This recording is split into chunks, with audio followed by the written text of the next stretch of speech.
Exclusivo, você vai conhecer agora a história do grupo religioso que marcou data para se salvar do fim do mundo e desapareceu misteriosamente. Eles saíram de casa sem nada, rasgaram dinheiro e até documentos. E há 2 semanas, ninguém sabe o que aconteceu com eles. Uma família unida, religiosa e querida no bairro onde morava. Pessoas boas, pessoas se não pudesse te ajudar a atrapalhar também não atrapalharia. Uns vizinhos excelentes. Uma mudança brusca de comportamento. Agressivos e realmente não sabiam o que dizer. Eles só batiam na Bíblia e falaram: Jesus vai voltar. E um desaparecimento cercado de mistério. Nesse momento só pode imaginar o pior, né? Que assim, você pensa, será que está morto? Onde eles estão?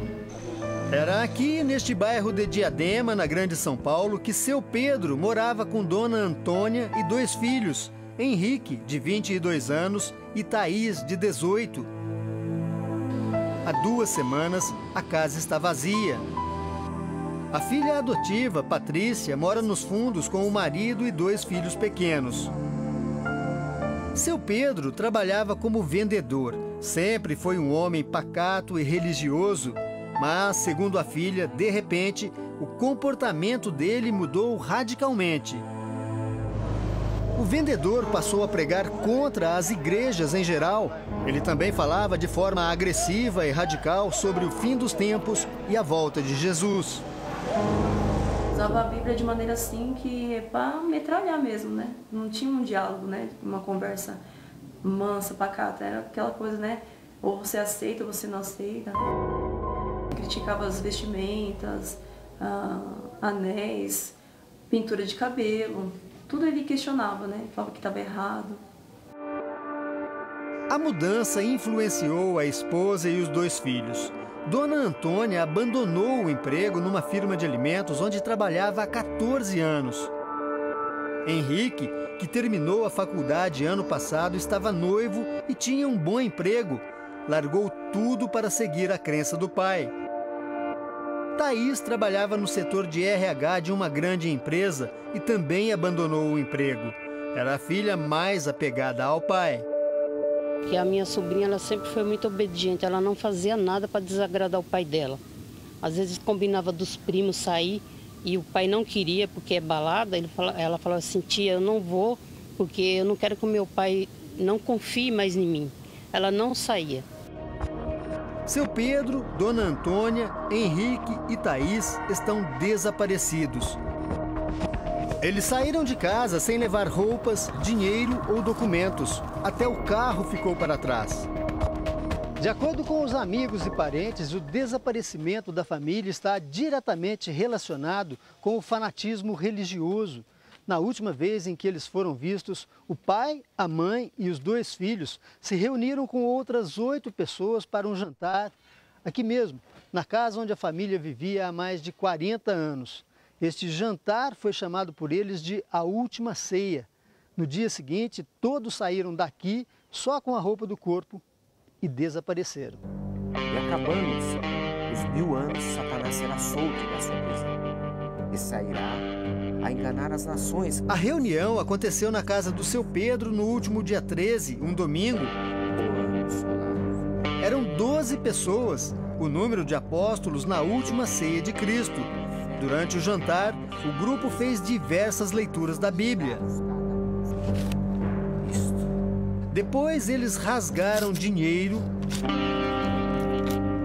e cortaram documentos pessoais. O grupo ainda destruiu um computador.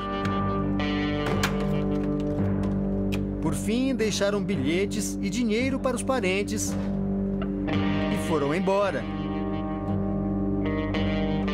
Eles seguiram a pé para um destino desconhecido.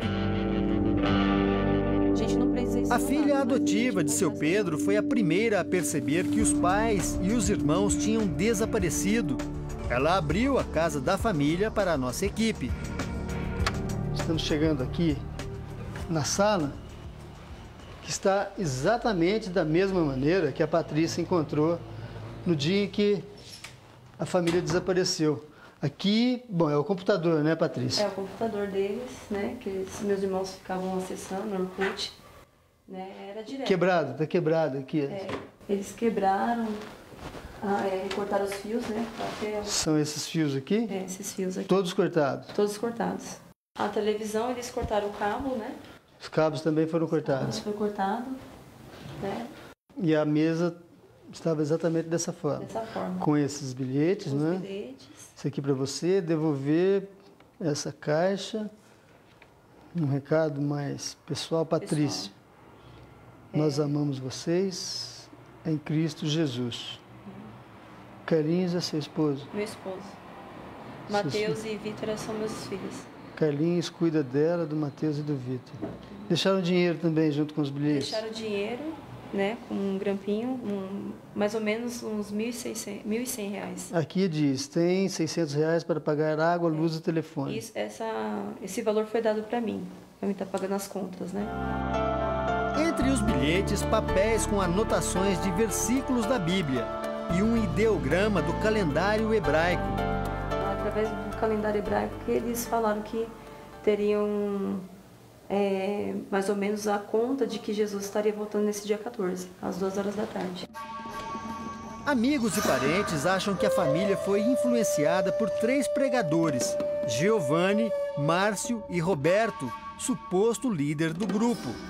Esse Roberto, ele entrou nessa família, ele acabou com essa família. Ele não pensou nas 2 crianças que estão aí, ele não pensou na filha dela que ficou, tá entendendo? Ele mexeu com a cabeça de todo mundo. Os documentos foram cortados em pedaços bem pequenos. Mostrar a identidade de cada um dos desaparecidos é como montar um quebra-cabeças. Então, a questão é, será que desapareceram ou não desapareceram, né? Para esta psicóloga, a família estava num momento de incerteza e fragilidade. Por isso, foi convencida a abandonar tudo. Quanto mais fragilizado você está, mais predisposto também a seguir alguém que pareça te mostrar uma realidade, né? Uma realidade que te convença. Olha, você vai desaparecer, mas você reaparecerá daqui a 1000 anos. Era aqui, na Praça da Sé, no centro de São Paulo, que Roberto, Márcio e Giovanni se revezavam nas pregações. O tema era sempre o mesmo, o arrebatamento. Só que para eles, esta profecia tinha data e hora marcadas para acontecer. E agora Este teólogo explica que o arrebatamento é uma profecia bíblica. O arrebatamento é uma profecia que Cristo faz aos seus seguidores, que da mesma maneira como ele foi assunto no céu, ele voltaria para vir buscar a sua igreja. Óbvio, a sua vinda para buscar a sua igreja, ela seria precedida de alguns eventos. Mas ele explica também que não existem referências na Bíblia sobre datas para o arrebatamento. Quanto à datação da minha vinda, não vos convém saber nem os tempos, nem as estações que o Pai, no caso Deus, estabeleceu pelo seu próprio poder. Ou seja, não nos compete, não é da nossa alçada saber o dia, a hora, quando, como, em que circunstâncias essas coisas vão acontecer. Já é extrapolar os próprios limites da fé. Na Praça da Sé, os 3 pregadores não conseguiram convencer ninguém. Mas encontraram em Diadema uma família inteira que acreditou neles. E eu não sei se é seita, eu não sei se é satanismo, o que é isso, a gente ainda não descobriu, mas tiraram eles do caminho da verdade e levaram para o caminho da mentira. Além dos 4 membros da família de seu Pedro e dos 3 pregadores, havia uma outra família no grupo que esperava o arrebatamento. O irmão de seu Pedro, José Carlos, a mulher dele, Valcilene, e os 3 filhos, Carla, Rubens e Moisés. Carla e Rubens participaram do jantar e se lembram de tudo o que aconteceu. O Roberto falava para eles se levarem do CPF, que ele falava que era a marca da besta, e os documentos deles, que prendiam eles na terra. Aí eles rasgaram tudo. Meu tio quebrou as coisas lá em cima, rasgou dinheiro. Eles falaram que eles iam ser arrebatados, né? Que eles iam sair andando, que quando desse 2 horas Jesus ia tirar eles da terra, que havia um anjo materializado e ia tirar eles da terra.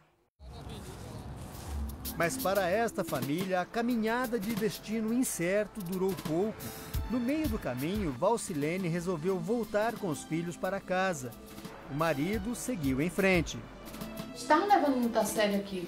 Até que eu perguntei, quer dizer que vocês vão mesmo embora? Vamos, nós vamos se desligar. Nós não faz mais parte desse mundo. Eu falei, isso aqui vai dar polícia. Eu falei, eu tô com criança. Isso não vai ficar bem pro meu lado. A minha esperança é eu ia trazer eles de volta.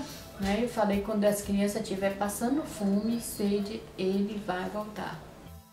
Rubens, de 13 anos, diz que durante o jantar estranhou o comportamento do primo, Henrique, e não se esquece de algumas palavras ditas por ele. Ele sempre olhava assim pra gente, vai ser amanhã. Amanhã a gente vai pra Glória, né?